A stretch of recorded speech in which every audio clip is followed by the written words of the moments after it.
Good afternoon, Ms. Sharon and my fellow classmates. My name is Arvind, and I'll be talking about my critical review that I wrote on the emergence of deepfakes and its societal implications.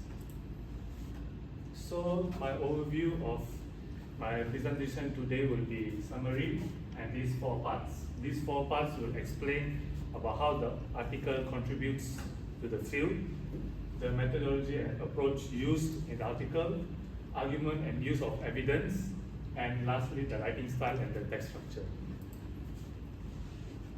So firstly, the systematic review summary.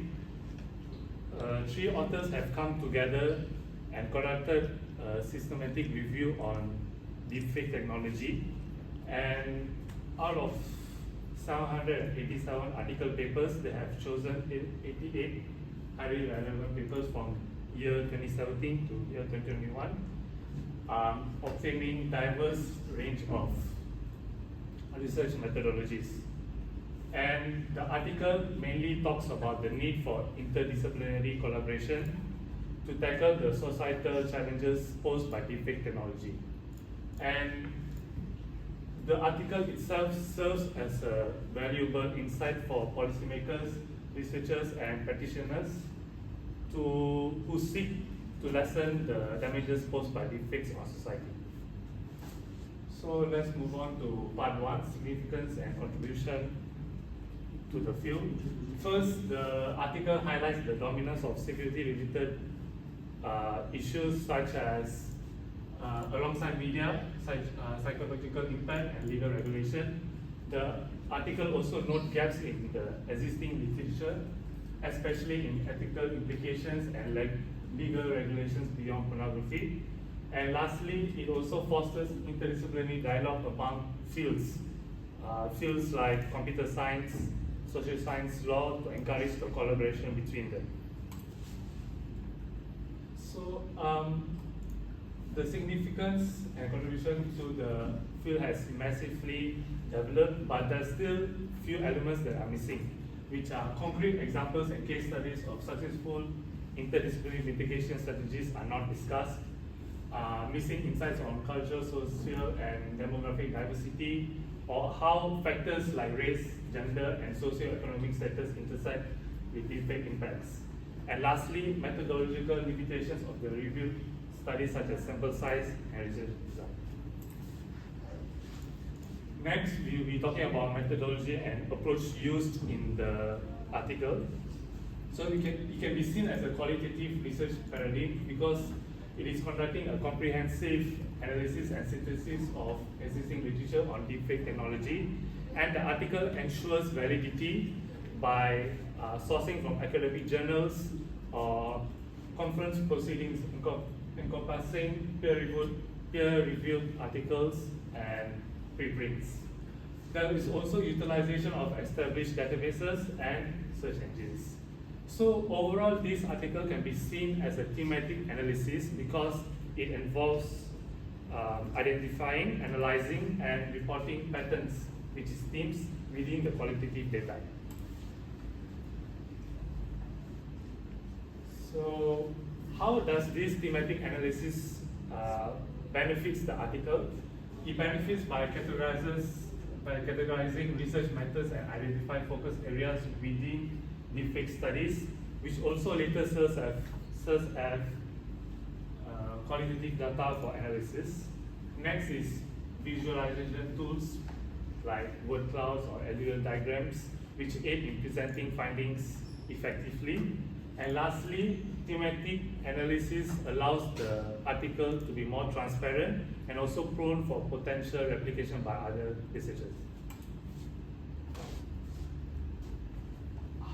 Even though there are so many benefits, there are still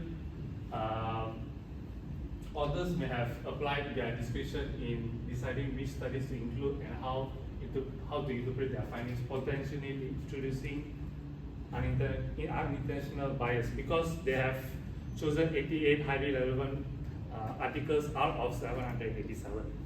And not only that, their disciplinary backgrounds could shape how they interpret the literature and frame research questions. Next, we'll be talking about argument and the use of evidence. This article has made several claims about the widespread adoption in deepfake technology. It argues that it brings ethical, legal, psychological, and security concerns beyond just technological dimensions. So we are looking at ethical dilemmas, psychological repercussions, and security threats like cybercrime and terrorism. So this kind of arguments is also supported by evidence highlighting research disparities quantitatively, analyzing methodologies and focus areas qualitatively, and using visual aids for clarity. So when these arguments are supported by this type of evidence, analysis-based evidence, well-justified conclusions can be drawn. Why? Because they are logically derived from observed patterns and trends. Even though the argument has backed up by a certain degree of solid evidence, there are still ways that the article could be better, which is improving balance by exploring less studied areas like ethics and psychology. It also, when the article advocates for interdisciplinary collaboration, it also doesn't fully delve into how to implement this. And lastly, the article including real-world examples could enhance the argument's persuasiveness and accessibility. So the readers could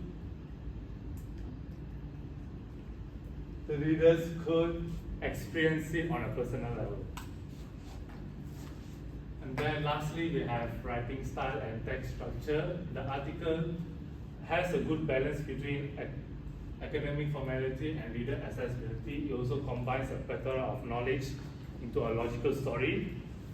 Not only that, the professional tone throughout the whole article enhances the credibility of the author's insight. The utilization of visual aids improves comprehension and interaction with the material. And lastly, since the article's organization is commendable, it's easy to navigate and comprehend, allowing readers to grasp the study's key points. However, there are still ways to improve the article, such as occasional simplification of technical terms to further improve accessibility for non-expert readers. Moreover, we have more explicit connections between sections could improve coherence, ensuring a smoother flow of ideas. Although visual aids enhance comprehension, more seamless transitions between results and discussions are required. Why? Because clearer connections between sections could improve the overall coherence and strengthen the argument's flow. This is my critical review on the chosen topic. That's all from me. Thank you.